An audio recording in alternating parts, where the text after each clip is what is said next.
ഏഴാമത്തെ സീക്രട്ട്, നമ്മൾ ഇൻവെസ്റ്റേഴ്സിന് കൊണ്ടുവരാൻ നമ്മളെ കമ്പനിയിലേക്ക് അട്രാക്റ്റ് ചെയ്തുകൊണ്ട് ആ ഒരു അറ്റൻഷൻ എന്തൊക്കെ കൊടുക്കാമെന്നുള്ളത് നമ്മൾ 6 പഠിച്ചു കഴിഞ്ഞു. ഏഴാമത്തെ സീക്രട്ടാണ് ഇൻവെസ്റ്റേഴ്സിന് നമ്മൾ എത്തിക്കണ്ടേ നമ്മളെ കമ്പനിയിലേക്ക്. വെറുതെ നമ്മൾ പറഞ്ഞാൽ അവർ വിശ്വസിക്കാൻ പറ്റുമോ? ഇല്ല. എന്തൊക്കെ കാര്യങ്ങളാണ് നമ്മൾ 6 നമ്മൾ പഠിച്ചു കഴിഞ്ഞു.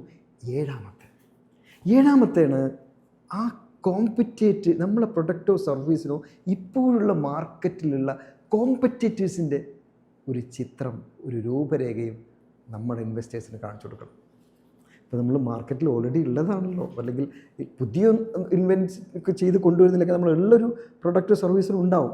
അപ്പോൾ അതിൻ്റെ നമ്മുടെ മാർക്കറ്റ് ഷെയർ എത്രയാണ്, എങ്ങനെ നമുക്ക് ഓവർകം ചെയ്യാൻ പറ്റും, ഈ കോമ്പറ്റീറ്റേഴ്സിൻ്റെ എവിടെയാണ് അവരുടെ മാർക്കറ്റ് ഷെയർ, അത് എങ്ങനെ നമുക്ക് മറികടക്കാൻ കഴിയുമെന്നുള്ള കൃത്യമായ ഒരു പിക്ചർ അവർക്ക് കൊടുത്തിരിക്കണം.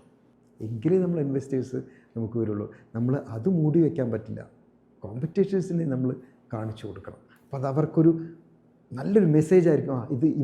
ഇവർക്കിതുണ്ടല്ലോ എന്നുള്ള ഇത്ര ക്ലാരിറ്റിയോട് കൂടി കോമ്പറ്റീറ്റേഴ്സിൻ്റെ കാര്യങ്ങളും ഇവർക്കുണ്ടല്ലോ എന്നുള്ള ഒരു കൃത്യത നമുക്ക് കൊടുക്കാൻ കഴിയും. അത് നമ്മുടെ ട്രസ്റ്റ് കൂടുതൽ വൃത്തിയാക്കും. ക്ലിയർ ആണോ? ഏഴാമത്തെ നമ്മൾ പഠിച്ചു എന്താണ് കോമ്പറ്റീറ്റേഴ്സ് സ്ട്രാറ്റജി നമ്മൾ കാണിച്ചു കൊടുക്കണം. Thank you.